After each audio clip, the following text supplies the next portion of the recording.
All right, everyone, the European elections are on, and Nigel Farage formed a political movement not that long ago, and they're the front runners by a long shot. It looks like Nigel Farage is going to end up being able to form, like, at least insofar as the European side of UK politics goes, essentially a ruling coalition within that limited context. Now, of course, the UK is not going to be in the European Union for very long. This is a symbolic show. What this shows is that largely the people of the UK do actually still want to stick to their guns and go forward with Brexit. UKIP, meanwhile, is still has a political pulse too. They brought in, of course, I think, didn't Sargon join them and some of that stuff. UKIP, though, has been outshined by specifically Nigel Farage as a personage. Nigel Farage really, as a charismatic figurehead of Brexit, as the one primary champion of it for so many years, he has a de facto power that even UKIP without him simply can't muster. It's more than a party, in all honesty. Which should, by the way, no one person should be maybe quite that respected. Although he's got so many detractors, it's like, it sort of evens itself out. People apparently were planning to show up at a rally to throw milkshakes at him and weird shit like that.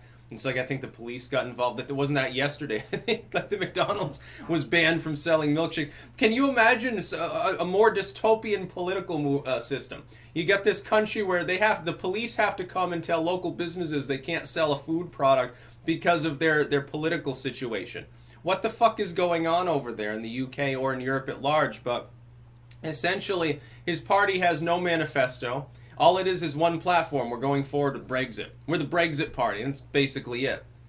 What are they polling at? 35% in a field that includes, technically 5 other viable political movements that have at least some degree of representation, including UKIP. And it's not like UKIP, I mean, several of these other groups are in favor of Brexit anyway, including the conservative movement over there, which gives him his 50. I suppose Nigel Farage will basically be leading on the European side of politics there. That is a formidable symbol of the resolve of people to want sovereignty. The only problem going forward is this. You now have 2 fundamental choices. You're either getting the shittiest of possible Brexit deals or it's a no-deal hard exit from the EU.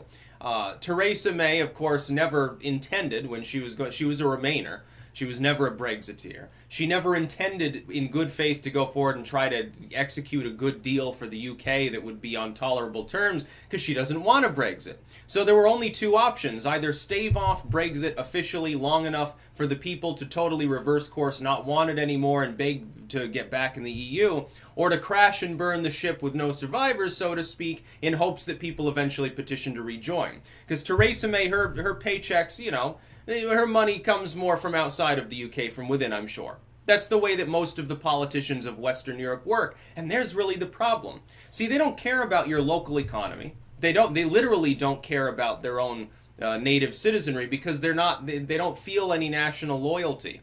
They're loyal to this European experiment bullshit. They're imperialists. The European Union is an imperialist expansionist sort of policy that was could have been cobbled together by the Third Reich. Oh yeah, we'll take over Europe. We won't even have to fight for it. Who's running Europe right now? A bunch of bureaucrats in Brussels and Germany. Yeah, okay. Yeah. Last time people attempted that, millions of people died. So, I guess this time evil won out or something like that. The thing is, like, you look at the fiscal policy of the European Union, it's all wonky and it doesn't make any sense. And it's like you have free movement within Europe, but then you have some European countries that are like, come one, come all. And then people get there, they issue them some shitty piece of paper, they can go anywhere else in Europe. So basically the fact that Germany wants slave labor allows them to flood all of the local markets and suppress other people's economies too. Works really great for Germany above all other groups within Europe. Yeah. And even there, I think that sentiment against the EU is quickly rising. Like, the EU is becoming more and more unpopular everywhere. Is there a single country where year over year the European membership is becoming more popular? By the way, I wonder what happened with the Swiss gun control referendum. I'll have to look into that as soon as I make this video. Probably should have done it beforehand. My guess is that hopefully they defeated it because the Swiss seem intelligent enough to not want to rock the boat when they basically already are the model country of the world, so to speak. And everything but taxation. Got to lower them taxes. I suppose it doesn't really matter, though. You know, you basically got a working microstate socialism on a local level in some of these countries. You can go to Luxembourg, maybe. But Nigel Farage is an interesting individual. Very interesting. He's literally the kind of dude you want to have a beer with.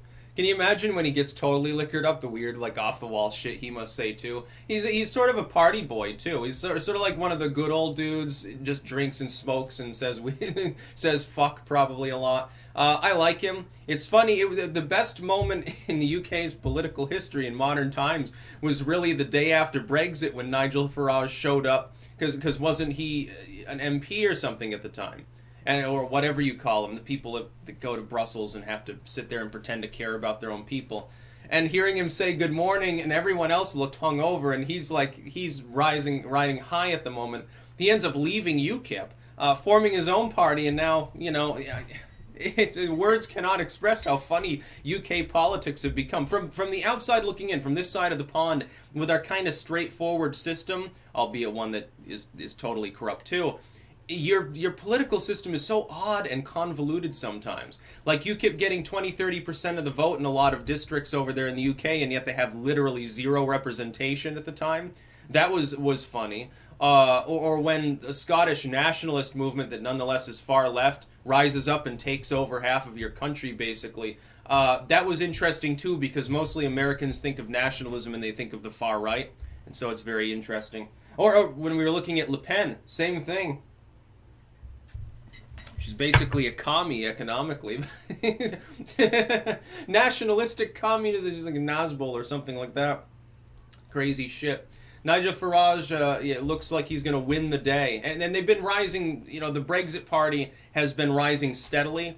Initially, when it first sort of formed, it's like, it's sort of a gimmick, I guess. UKIP actually was relatively viable and would have been, I think, in third place if that trajectory had held. Instead, the Brexit party shot like a rocket. Everyone else, I think the Liberal Democrats are the only other ones really rising against everyone else. I guess people who don't want Brexit became further, they abandoned Labour because they're like, well, you're too soft on it, I guess.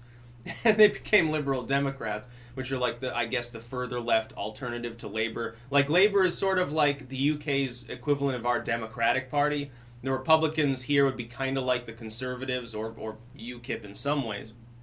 And then I guess the Lib Dems are more like the American Communist Party or something like that. Weren't they led by that one dude there who he couldn't even eat food properly and just looked disgusting every time he opened his mouth?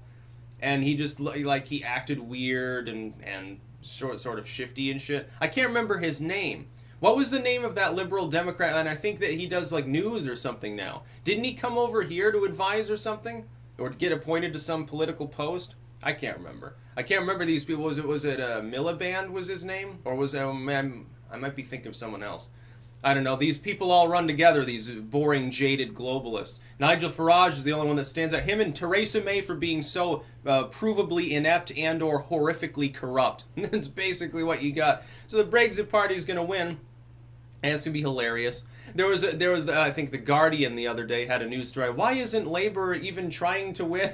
I'm like, you got to realize there's one party there predominantly, other than UKIP, and it happens to be run by Nigel Farage, that's promoting Brexit. The numbers that they're getting, that's the sum total, which apparently is 35-40% of your population, which should probably give you cause for alarm if you're a globalist, that are really gung-ho for it. And then you've got plenty of people that'll be conservative, like, well, I don't like Brexit, but I don't like Nigel Farage or something. More than half your population wants to go forward with Brexit. I think in polling it's massively higher than that. The only reason the Brexit party isn't above 50% in those polls is because you have a conservative movement that exists. And because some people are still backing UKIP. I guess maybe those kippers are like they're like the anti-Nigel Farage segment of the party or something. They should just fuse back together. They should just combine forces again. There's no real reason why Nigel Farage should have left UKIP. I guess he got into a stink with some of the political platforms that were spawning, and he's not he's not a Sargon fan or something. Maybe that has something to do with it, or Tommy Robinson. I think it was Robinson he had a problem with, but it's like, your government is trying to prevent people from even speaking freely. Maybe UKIP should adopt a few extra planks in its platform and stand for, the rights of the press and free speech. That's usually, standing for freedom is usually a winning proposition. You just have to slim the platform down. Maybe throw in with lower taxes. Become like the conservatives if they were actually conservative or something. That's about all. Peace out.